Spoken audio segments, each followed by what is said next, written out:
Hi everybody, I hope you are doing well. Today we will talk about how to fix or how to solve the problem of network on the application of Microsoft Teams. You will go to settings. Here you will go to apps, default apps, app settings.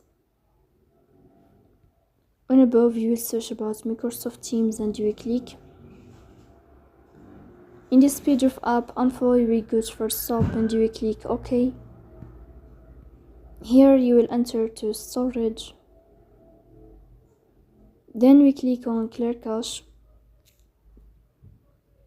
After that you will go to this sign here. You will turn on your airplane mode and you will turn off your airplane mode again to fix that problem. So please don't forget to support us by like and subscribe. See you next time and thank you for your watching and your attention.